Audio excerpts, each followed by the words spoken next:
Welcome back to Vedic Life Coaching. Thanks so much for joining me. Now in today's video, I wanted to tackle the topic of time being an illusion.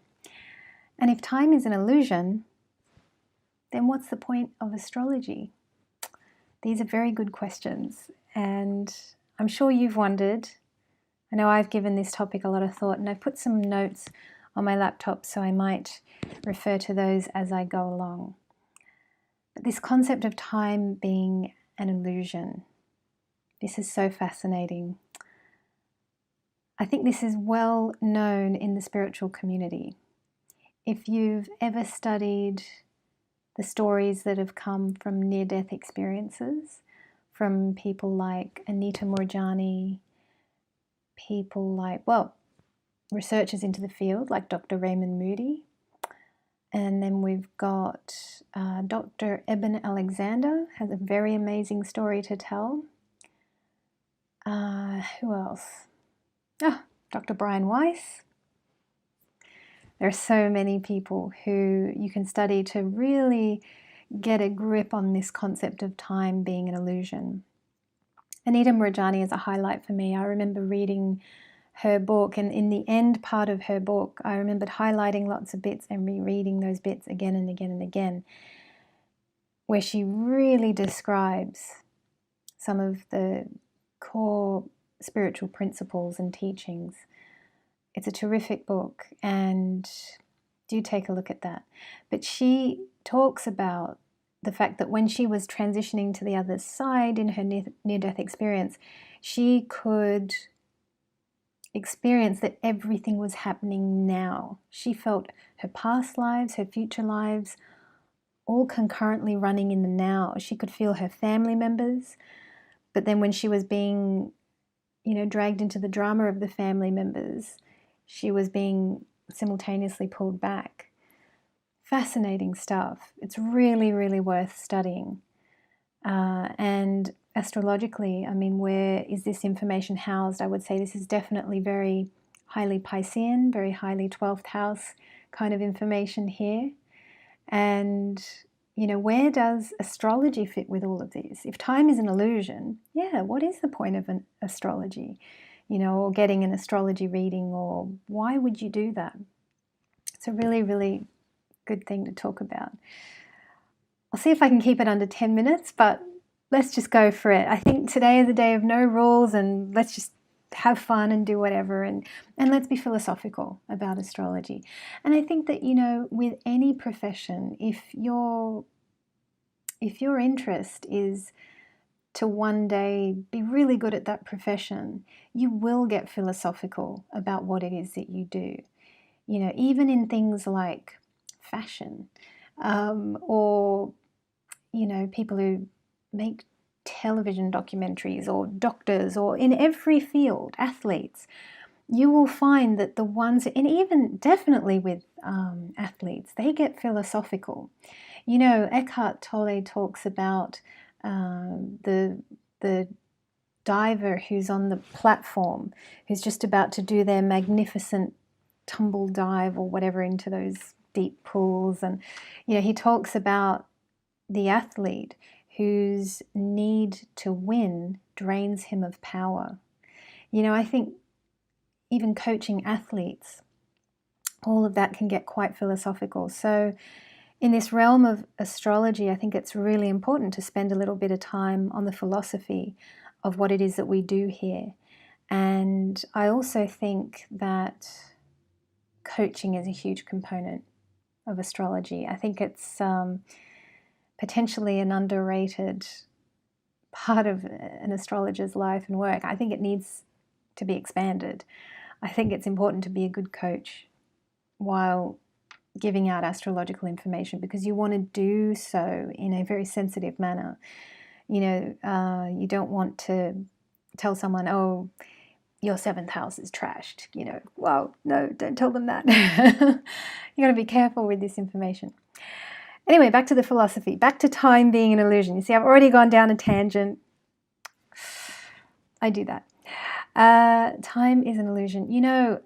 So the spiritual community has known this for ages. I think, and many of you watching will know this. You would have had personal experiences of this, or like me, studied people who've had near-death experiences. I've had a couple myself. I've had 2 significant times in my life where I can distinctly remember touching a realm where there was no time. One time I was there for quite a while.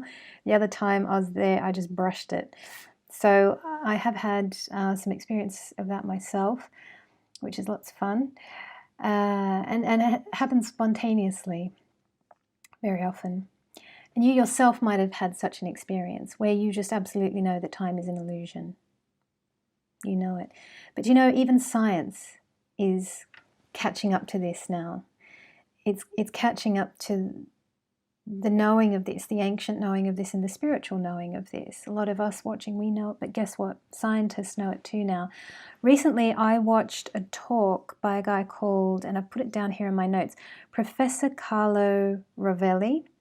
It's a terrific talk. There are many talks of his on YouTube. I watched a couple of them, and I intend to watch more. I've also watched things by, say, Krishnamurti chatting with David Bohm. I've watched a lot of that kind of thing. You can also go to Terence McKenna if you want to get into some of this. And there's a really great chat that Terence McKenna has with Ram Dass, which I really love. And definitely you can learn a lot of this type of thing in a more spiritual way from Ram Dass. But one of the notes I jotted down from Professor Carlo Rovelli's talk was that he says there is no one unique time all over the universe. And he demonstrates this by showing that if you had 2 absolutely perfect clocks and you raised one, now he raised it just a few meters above, kind of, and said that, well, this one would operate at a faster time than this one would. You know, if you brought it down, the times would actually be different. And I recently went to a spot that was 3,800 meters above sea level. Great place to go. And I could definitely imagine that distance, you know, from where I am now, of course there'd be a difference in time. That was a really interesting thing to experience as I did recently. But now science is defining it. Science is on board. They're saying, well, there is no one unique time all over the universe. You know, and I've got a note here that says time gives us the impression that it moves forward because the universe is expanding. And that's another theory that the scientists have, that, okay, time is moving in a linear fashion, it's moving in one direction, and that's because the universe is expanding. Now, if the universe was to collapse, then time would move backwards. I'm not so sure if I'm on board with that one. It's a very interesting theory nonetheless, though. So in this study of time, which now even science agrees is an illusion, and that different places with different gravity has different qualities of time. So they've shown that, like, where there's more gravity, time moves slower. And when you go up, there's less gravity, time moves faster. I'm not sure if it's gravity as such, that's just something I'm saying. But, you know, that's where we're at scientifically. Now, where does astrology come into this? And I've been thinking a lot about this, and I've been thinking about, how do we have our own gravity as individual human beings? And, you know, when you've got a lot of air in your chart, does that mean that time operates more quickly for you? Or perhaps, you know, and if you've got a lot of earth in your chart, maybe time moves a bit slower. These are things that I'm exploring as I look at charts every day now, you know, so that's why I keep abreast with lots of different information from lots of different realms, because it helps enrich the quality of the readings that I do. So I'm definitely looking at all these things as I work. What I do know about astrology is that it captures one moment in time. And what is that one moment? That is, and one of my astrology teachers that I tune into online, he so beautifully put it, he explained that it's yes, it captures that one moment in time. What is that one moment? It's the moment when you are born and you take your first breath, right? When you take that first breath of, earthly air, I guess you could call it, when you take that first breath, that is that moment where you become an individual, separate from your mother. That is the moment, the first moment of independence that you have. You nourish yourself with oxygen for the first time. And it's a breaking away from the life support system that you've been on. You've been a part of mum, for the first 9 months. And you come into the world and you take your first breath and you become this individuated I am here. And of course, babies cry at that time. So ideally, if you have an astrologer present at birth, which some people do, they take astrologers with them. And I read a story of this one astrologer who could literally feel Saturnian energy come into the room, and that was a very Saturnian baby. How amazing. I thought that was pretty incredible when I read that description. But yeah, I mean, if you take an astrologer there or you have someone who's very precisely taking the time, ideally that is the time that's recorded. It's the first breath. It's not particularly the cutting of the umbilical cord or other things. It is that first breath. That's the one that you really want to capture.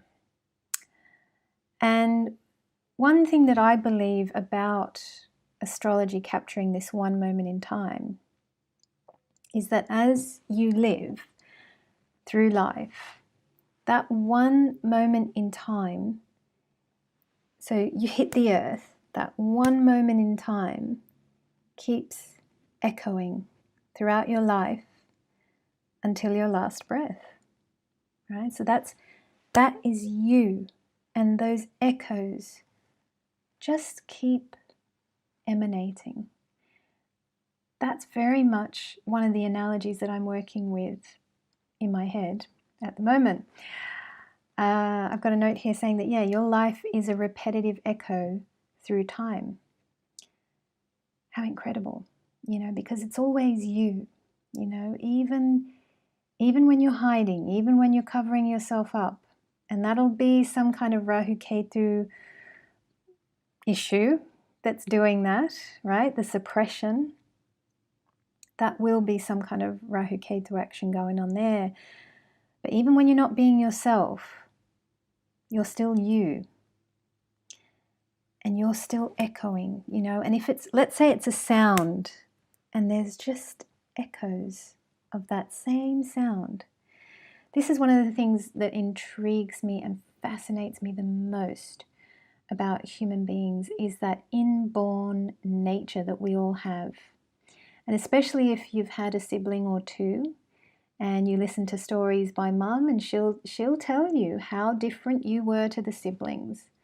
That, well, when this one was born, he just liked to sit there like a lump, but when this one was born, oh my gosh, frantic movement all the time, or whatever it is, or, it's those little things that are just you, and that were there in you at the very early stages, that you could just tell a person's personality in those early months, in the first couple of years, and that person is still doing that even in their last couple of years. This is definitely the stuff that fascinates me the most. It's one of the things I like to look at when I look at a chart. I want to see your essence. I want to really get to know who you are at your core. I find that stuff really interesting. So your life is this repetitive echo through time. If you're and I like to use the sound analogy and echoes because it's something we can't see. It has no color, it has no shape, it has no form. It's like music. You know, our souls, we're like music or a sound that echoes through time, through all of time. You know, and yeah, this kind of works for me because when I look at a birth chart, that is just one moment in time. And I get to see how the echo of that will work through the planetary transits as the planets keep moving, you know, and they aspect and touch different parts of you. You know, is the echo amplified? Is it drowned out? Does it sound better? Is it more clear? You know, what have we got going on here? You know, do you really get to shine through easily?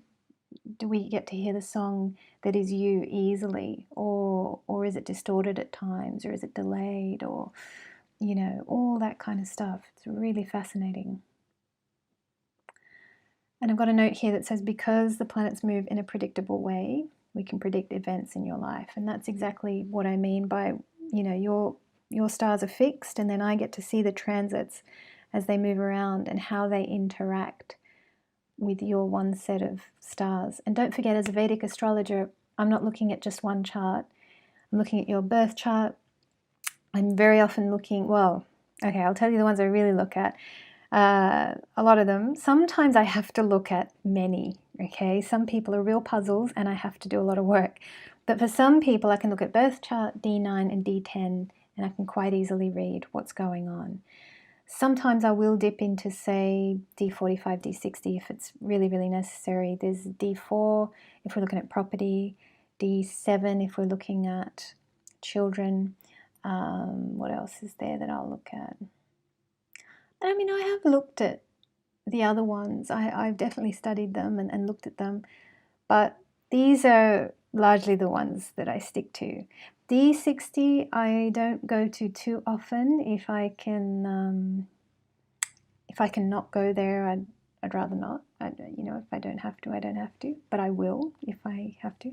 As I say, some people are real puzzles, and I really need to dig deep and look at their misfortune chart. I think that's a D30 and loads. I will look. I will investigate, depending on what's needed.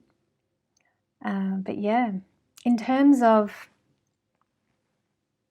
this point of seeing, you know, the echo or understanding the sound that is you that echoes through time. One of the other things I believe that astrology gives us and that I'm able to see is that, and one of the things I'm thinking these days as I look at charts is that we really need to work the echo. And what do I mean by that? There's got to be some acceptance of the fact that some of your life is set. Not all, but some. And I'm going to cover that in another video where I'm going to talk about the principle of Yogananda saying that 75% of your life is determined and 25% is free will. So that's going to be another video. But that's kind of where this concept of working the echo fits in, because I think part of astrology is also acceptance of the fact that your stars are largely what they are, and that it's your job to kind of work the echo. You know, can you make the sound that is you come through loud and clear? And that's what I believe coaching and healing is able to do for a person. And that's why I'm very interested in both coaching and healing, as I've studied that for many, many years. These are priorities of mine, definitely. And yeah, I kind of think we need to work the echo. I think we kind of need to be realists about our own life, because when I was studying healing, and you know, I definitely branched off into listening to loads of, you know, Abraham Hicks and Anthony Robbins and The Secret and Law of Attraction, and you name it, all the authors and speakers and channelers down that branch. I've definitely taken in a lot of all of that stuff. And sometimes I do look at that and, you know, I am a little bit, well, how realistic is that? Do you know what I mean? If I, for example, worked really, really, really hard and believed with all my might that I'm going to be the Queen of England in 10 years, is that really going to happen? And, you know, I don't think it is. And that's why astrology for me is so wonderful. You know, when I came to the Vedic system especially, and, you know, now that's why I'm so at home doing this kind of work. And I love doing this and I want to do this. After many years of searching, many years of restless searching and seeking, trying to find my modality, trying to find my thing, and now I feel I've found it. And why have I found it? Because I think in astrology, people who are into astrology, we are realists. You know what I mean? There's a realism that's here. The chart doesn't just define all fluffy, wonderful, happy things. No, it defines light and dark equally, you know, and one is not given priority over the other. You know, and if you have karma to pay, you've got karma to pay, you know, and that's largely written there. So that's why I love this system, because there's a realism to it and an honesty about it and a scientific nature about it too. I really love the scientific aspects of this field. So yeah, I think life is largely about working the echo, you know, and we know that we're going to attract certain types of people into our lives. We know that our parents are a certain type of way, you know, the sun and the moon, they are positioned in certain ways, and our parents are certain people, you know, they're hard to change. It's we who have to change. And what is it that I think we can change? I think we can work that echo so that eventually it just sounds crystal clear and beautiful as we intended. You know, that the sound that is your soul comes across in a real and authentic and beautiful and clear way. You know, I think that's the promise for each and every one of us. And really, I think that's all that we're after. You know, I don't think we want too much more than that. So that was just a little window into this topic of time is an illusion. So what's the point of astrology? If you have thoughts on this topic that you would like to share, please feel free to write them below. Share what you think about this very topic and how you see astrology in this modern world and how it can help us. I'd love to know your thoughts on this topic. And if you'd like me to look at your chart, then please do take a look at the link that will be at the end of this video and is in the description. And if you haven't already subscribed, please do.